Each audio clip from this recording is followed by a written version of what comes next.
Greetings everyone, and welcome to MOI, and this is Reed. Today we're discussing a question that was asked in one of the comments on one of the videos was, what do you do if you have rooftop solar and the grid goes down? How can you take a panel from your rooftop and use it? This question was posed by Jim McMahon, and I'm sorry if I totally destroyed your name, but I'm not very good at linguistics in a lot of spots. So, we have a solar panel. Very large one. It's taller than me. I'm 6 feet tall. It's still taller. It makes 320 watts, and we're going to take it outside in a few minutes, hook it up, and show you what to do with it. This is a very common panel you would see in grid tie solar, rooftop. It's also good for off-grid and such. But most grid tie, you're going to see this installed on your roof, probably 200 watts plus per panel. And so I dragged out the big one. And it's big, and it's annoying to haul around. So I hope you like the video. So here we have all our pieces to hook everything up. We have a battery, we have a charge controller, voltmeter, a little inverter, some tools, you're gonna need them. We have little connector ends to put on the ends of our wires. And then a little safety, fuses, standard automotive type. We can get them at any automotive store. So let's start with the first thing we gotta do. So the first piece we have to do is we had to hook up our battery. So I got some scrap wire that I had lying around, ran the positive to the battery positive input, and I ran a negative wire, which changes color, it's green. I know, someone can yell at me for that. Goes over here to the negative. So there we go. Now the first step on the charge controller that we wanted to do is to connect it to the battery voltage. This charge controller needs to know what the battery voltage is before we connect the solar panel, because this charge controller is going to transform the solar panel output to a voltage that's good for the battery. So let's do that. And the way I'm going to hook this up is we have a fuse block. So an important part of this also is we need fuses. So here's little fuses. I got them at the automotive store or Walmart, either one in the automotive section. And they're just a standard automotive fuse holder. We're going to use them to protect the wire and prevent fires.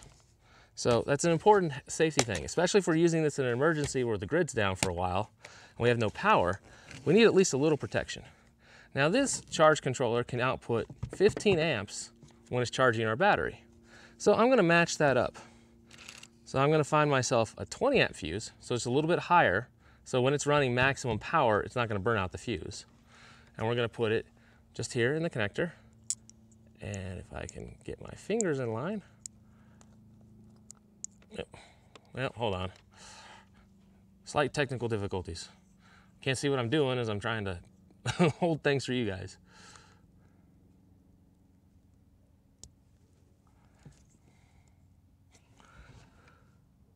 Okay, now, I don't know if you can see this, but up here we have an LED light for the battery saying it's green.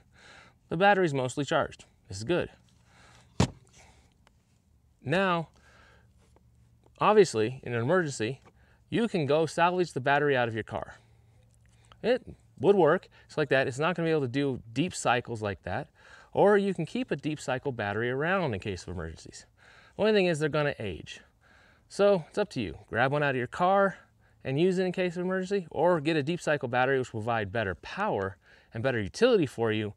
And just remember to just keep it kind of charged and topped off and use it every now and then so it'll last as long as it can.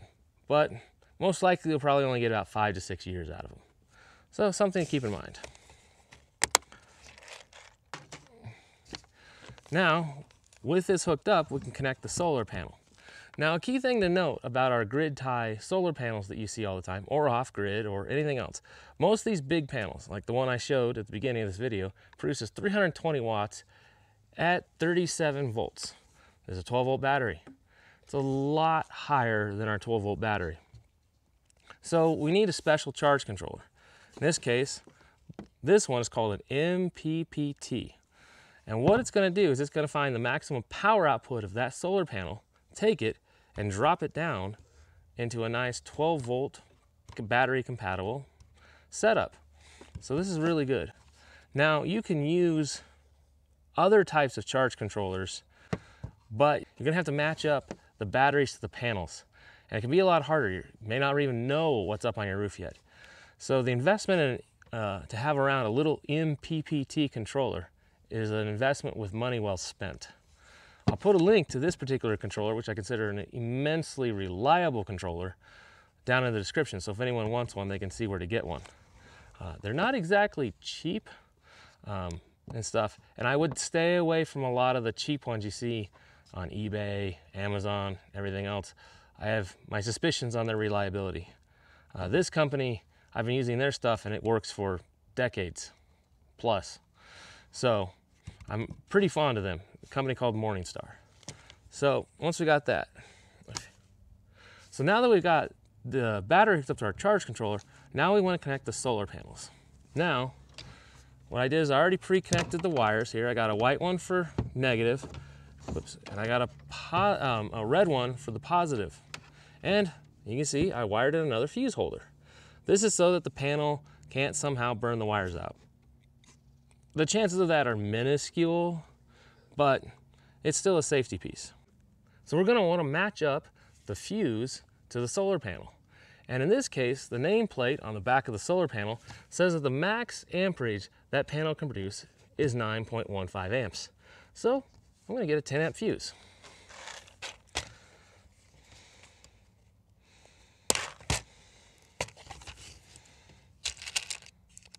There we go, little 10 amp fuse. And we'll put it in here. See if I can get it in better the first time than this one.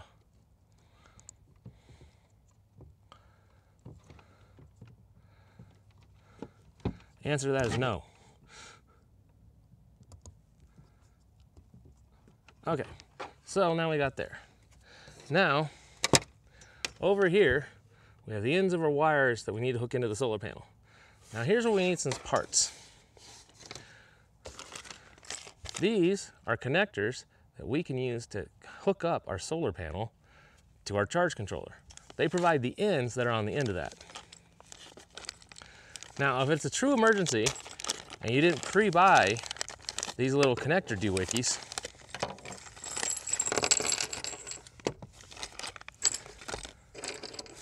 then you can cut off the ends and, like, you know, crimp the wires together or something like that.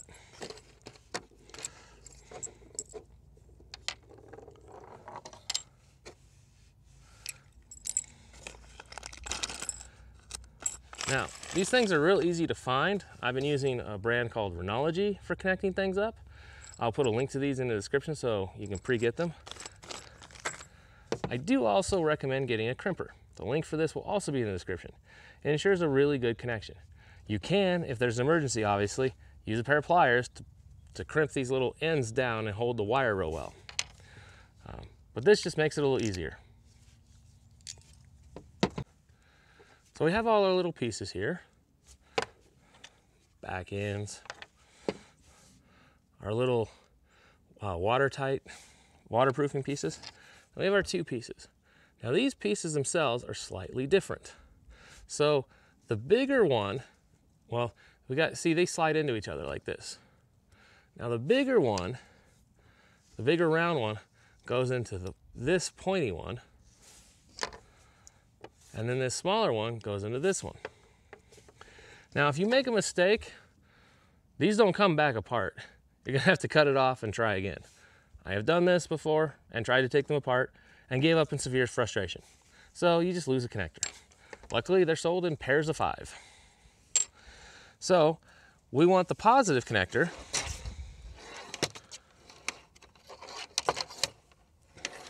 So we want to put a positive in, the positive solar panel in to plug into this. Now the pointy end was positive on the solar panel. So I need to put this end on this wire. So we'll do that.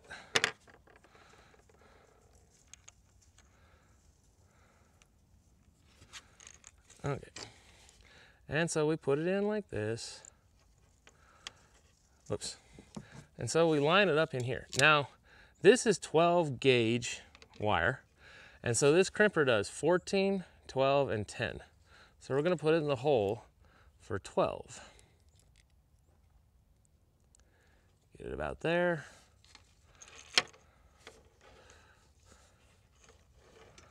Line it up. Put our wire in. Oops. And crimp. And so let's now crimp this. It's grabbing on the wire quite well. And there we go. So then we take this, we put it in here and such. Okay, so I had a slight oops when I was putting that together. I found out I put this end facing the wrong way. So be careful as you're doing this. It happens sometimes. Now, for a lot of the ways I hook this up, I'm using these little things. You lift them up, you put your wires in, you snap them down. You can see them on here and stuff. They're super handy. I would highly recommend having these hanging around for if you're wiring some stuff up, especially when you're trying to wire things up when you got an emergency going on or no power and such. I'll put a link to those in the description as well. So now that this is facing the right way, I'm going to put this together.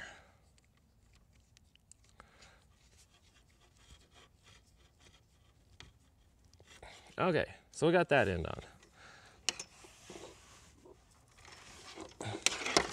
Let's do this end, and we'll be a little more careful as I'm doing this to try to pay better attention. So this goes this way. And let's get the piece out. Oops, here we go, right crimper. And we will put this in the right hole. Line it up, looks good. Get our wire in there.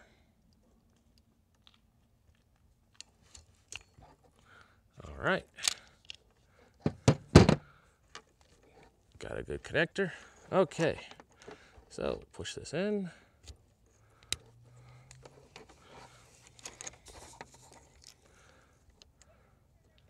And now we will tighten this up. All right, we're good. Now I'll plug them into the solar panel. So now we got our connectors and we got our solar panel. So we're gonna plug them together. So this is the positive, red wire, this, and we just snap them in. Just push till they snap. And we got this other one. And ta-ga! It's now all set. So now our solar panel is connected to our charge control. Our solar panel is now making electricity for us. Now right here, in this little green light, I don't even know if it's visible. Hopefully, maybe, we'll see, but it's on now. This green light indicates that power from the solar panel is coming in to this charge controller, and we have power to our battery. So we have solar panel and we have battery. Now we need to do something else with it. So what's really nice about this charge controller is down here, it's got a solar load connection. Now this solar load connection is really good. It lets us run things off the 12-volt battery through the charge controller. Now why would we want to do that? Well, this charge controller is going to keep an eye on the battery, see what state of charge it's at. If it's getting lower, lower, lower. And if it gets too low, the battery's like, okay, I'm really in danger of getting damaged. Charge controller goes, yep, time to turn off, and it disconnects the load so you can't over discharge your battery. It's very helpful. So one of the other reasons why I like this particular model. So let's hook something up. And for that something, what I've got, which is falling down, is a little piece I got at the auto parts store. It's got USB connectors and it's got a cigarette lighter. So now this thing is rated for, I believe, 12 amps for between the USB and the cigarette lighter. So we'll put a 15 amp fuse.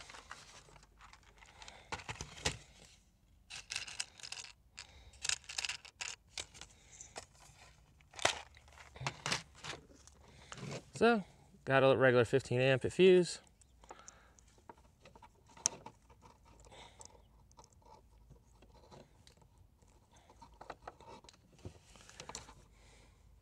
Which I'm having trouble getting in here again.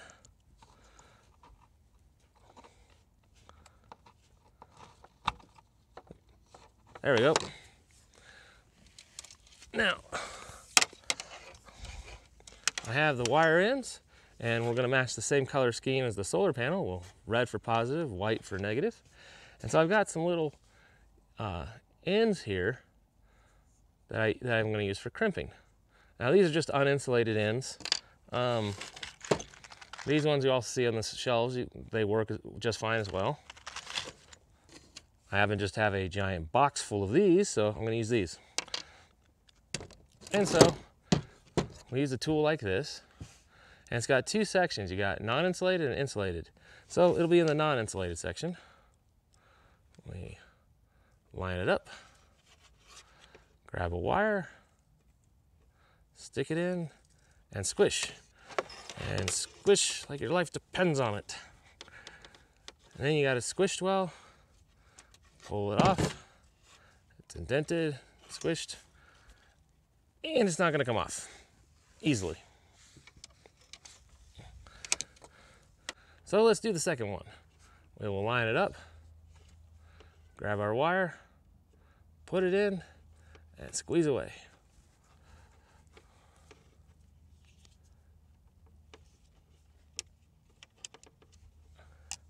And there we go. Now it's very nicely crimped.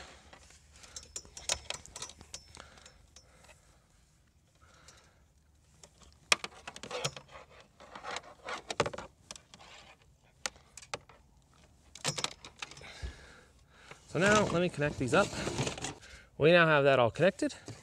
And now I have a blue light on this, so I can hook stuff up.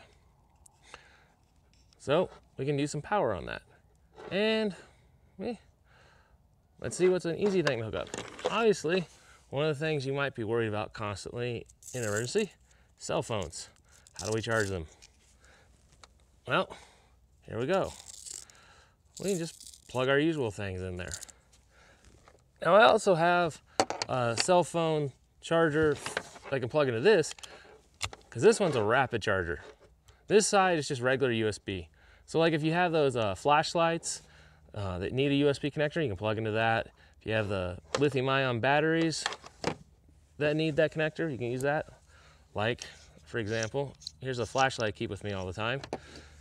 It has a battery that can charge directly off of USB. What's really great about that is I can charge a whole bunch of these off of USB, and so I can have several ready. So when I need to charge my flashlight, I swap out the battery, and then there I go. We can plug this in real quick. Plug in our battery and charge it.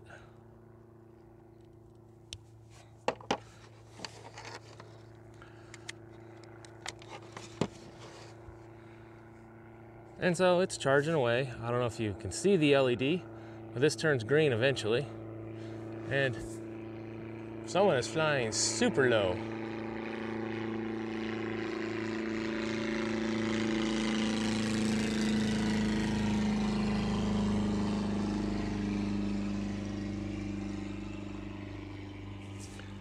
You know, it's rare we get planes out here, but usually they're a little higher than like 100 feet off the ground and stuff. But this is charging. So you can, you know, charge your flashlights, charge your cell phones and stuff like that. But if you need something better, we have an inverter we can plug into. And so we connect it up. Now, you have to make certain you connect it up the right way. They don't like being connected up backwards. I've done this accidentally on occasion. They're really angry at me when I do that. So we will put positive over here, negative over there. And so we can turn it on and it'll make some power. And we'll plug in a lamp. And then the lamp comes on. Now, one thing to be very careful on these, I will have a much more in-depth video about. These have no ground. They can shock the holy bejesus out of you. Just gotta be careful on that. So really watch out for it. But in times of emergency, you know, need some electricity, do something, you gotta do what you gotta do. But also there's lots of 12-volt accessories you can buy at the auto parts store or the you know, catalogs for cars. That would be a really good choice, because 12 volt isn't nearly as dangerous. So there's my video on what to do with you have grid tie solar, grid's out, and you need some form of electricity. So you need to buy a couple parts, have some stuff around, and I'll put a little list of everything you should have around in case of the emergency in the description. Hope you liked the video. Leave some comments, share it. I definitely need more subscribers. And I hope this was really informative. Read out. Thing though about it though, sorry, get attacked by a mosquito here, which I would have thought were dead by now since we had a high freeze. But anyways, you've waited to the very end. You're wondering, why are we still here? What's going on? And why was this weird continuity thing of why I started inside the house and went outside to hook everything up? Well, funny thing, when I went to go look at the video and stuff, I'm somehow clipped off my introduction that I did outside. So this is actually much later. It's night and I'm refilming the introduction.